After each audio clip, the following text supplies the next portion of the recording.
Bonjour à tous, ici Thomas Moncomble et bienvenue dans cette vidéo. Dans cette vidéo, je vais vous parler des deux choses essentielles à mettre en place en début de chaque année pour pouvoir optimiser vos placements financiers.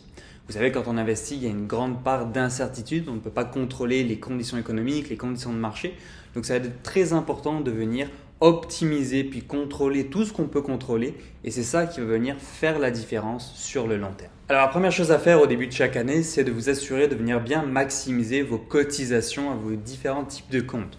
Par exemple, au début de chaque année, pour le compte CELI, vous débloquez un nouvel espace de cotisation. Pour l'année 2025, c'est 7 000 $. Donc, assurez-vous de venir bien maximiser votre compte CELI pour vous éviter de payer de l'impôt sur les gains que vous allez réaliser dans le futur.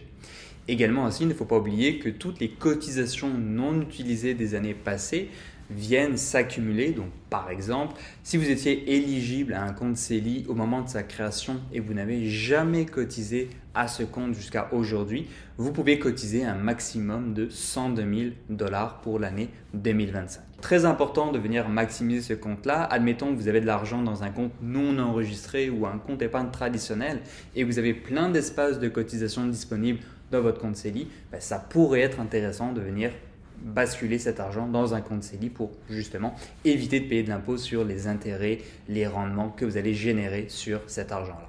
Également, pareil pour le compte CELIAP. Si vous avez ouvert un compte CELIAP au début de chaque année, vous avez un 8 000 $ de cotisations supplémentaires qui viennent s'ajouter jusqu'à un maximum de 40 000 $.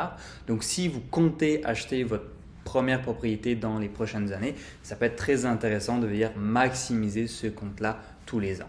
De même pour le contraire, assurez-vous de bien faire un point sur les cotisations que vous avez faites ou que vous souhaitez faire pour l'année fiscale 2024, donc l'année qui vient de se terminer. Vous pouvez cotiser jusqu'à 18% de vos revenus ou un maximum de 31 560 $ pour l'année 2024. Et faites attention, si vous avez un fonds de pension, il y a certains montants qui peuvent venir se déduire. Vous avez jusqu'au lundi 3 mars pour pouvoir effectuer ces cotisations et venir réduire vos impôts. N'attendez pas la dernière minute parce que si vous faites des cotisations à votre contraire au-delà du lundi 3 mars 2025, eh bien les nouvelles cotisations vont compter automatiquement en déduction de vos revenus de l'année fiscale 2025. Donc, si vous souhaitez avoir une réduction d'impôt pour l'année 2024, donc pour cette année qui vient de se terminer, n'attendez pas la dernière minute et mettez en place vos cotisations avant le mois de mars. De même pour les régimes épargne études, faire un point sur vos cotisations, vérifier si vous avez certains rattrapages à faire au niveau par exemple des subventions du gouvernement ou de l'espace total de cotisation. Donc prenez ce début d'année pour vraiment faire un point sur toutes vos cotisations, tous vos différents types de comptes et vérifier si justement vous n'avez pas des choses à venir maximiser pour pouvoir bénéficier le plus possible de tous les avantages fiscaux qui nous sont offerts. Et petite parenthèse pour ceux et celles qui disent « Ah oui mais le REER ou le CELI c'est pas intéressant, ça rapporte rien », c'est possible de venir investir en bourse avec un compte CELI, avec un compte REER, avec un régime épargne études, etc. Ces comptes-là, c'est juste des enveloppes fiscales. Vous avez des avantages fiscaux, mais à l'intérieur de ces enveloppes, vous pouvez investir où vous le souhaitez. Donc, vous pouvez mettre un compte épargne à la banque à 2%, mais vous pouvez également aussi ouvrir un compte CELI sur une plateforme de courtage, une plateforme d'investissement et venir acheter des fonds et des actions à l'intérieur de ce compte-là. Si vous effectuez ça, soyez certain de vous former pour savoir ce que vous faites ou alors de venir faire appel à un conseiller financier, peut-être même indépendant ou peu importe, pour qu'il puisse vous aider avec la gestion de vos investissements, par exemple CELI et REER dans les marchés financiers. Une deuxième chose qui est bien de faire au début de chaque année, c'est de faire une revue de votre portefeuille, une revue de vos placements. Qu'est-ce qui a bien été, qu'est-ce qui a mal été, est-ce qu'il y a certains ajustements à apporter? Donc ça, idéalement, on peut le faire plus qu'une fois par année, mais le faire au moins une fois par année, puis idéalement en début d'année. Donc, effectuez tout simplement une revue. Ok, quels sont vos différents types de placements? CELI, REER, compte non enregistré, régime épargne études, etc. Bon, dans chacun de ces comptes, est-ce que la stratégie qui est en place dans ce compte est cohérente avec l'objectif que je veux atteindre? Est-ce que les rendements ont été suffisants? Est-ce que le niveau de risque est adapté à ma situation? À l'intérieur d'un portefeuille, est-ce qu'il y a certains fonds, certains placements qui ont bien performé? Est-ce qu'il y a d'autres fonds qui ont justement moins bien performé et qui seraient peut-être moins intéressants au vu des perspectives économiques futures? Vous pouvez effectuer du tri et venir remanier votre portefeuille pour qu'il soit adéquat par rapport à votre situation et par rapport à vos prévisions et à vos objectifs financiers.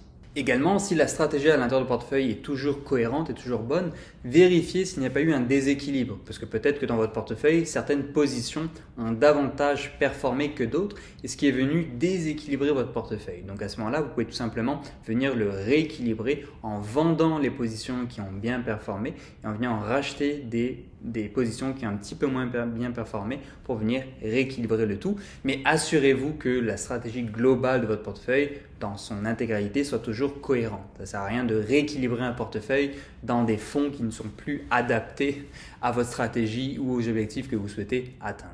Pour venir rebalancer votre portefeuille, vous avez essentiellement deux options. Soit vous pouvez venir vendre les positions qui ont mieux performé et racheter des positions qui ont un petit peu moins bien performé, ou tout simplement avec les nouvelles cotisations que vous allez venir faire en ce début d'année, mais vous pouvez tout simplement investir ces cotisations dans les positions qui sont un petit peu plus basses par rapport à la stratégie globale de votre portefeuille pour venir reniveler le tout.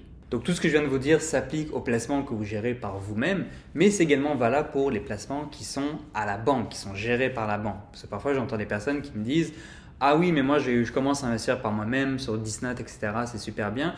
Moi j'ai des trucs à la banque, mais c'est pas intéressant. Ils me proposent des CELI, des REER, ça rapporte rien. » Détrompez-vous, faites un point sur ce que vous avez également à la banque. Quel type de compte vous avez? Qu'est-ce que vous avez à l'intérieur de ces comptes? Comme je vous ai dit, au contraire, un compte CELI, c'est des enveloppes fiscales. À l'intérieur, vous pouvez mettre ce que vous voulez. À la banque, regardez quel type de produit, quel type de fonds vous avez à l'intérieur de ces comptes-là. Est-ce que c'est des comptes épargne à 2%?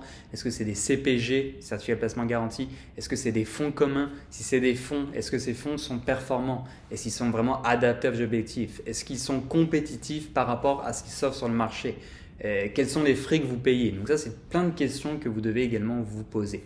Et en ce début d'année, ça peut être un moment qui est extrêmement opportun pour pouvoir faire un point sur votre situation financière, regarder les différents types de comptes que vous avez, les différents investissements que vous avez et effectuer une comparaison pour vraiment regarder si ce que vous avez est vraiment le plus adapté, le plus compétitif par rapport à ce que vous souhaitez mettre en place. Donc si vous avez besoin d'aide avec ça ou si vous avez des questions, n'hésitez pas à regarder dans la description. Vous allez retrouver plusieurs ressources pour pouvoir vous aider. Si vous avez des questions, n'hésitez pas à me les poser dans les commentaires. Je vais pouvoir y répondre ou alors ça pourra être des sujets de prochaines vidéos. Si vous avez aimé la vidéo, n'hésitez pas à la liker, abonnez-vous et on se retrouve dans la prochaine vidéo.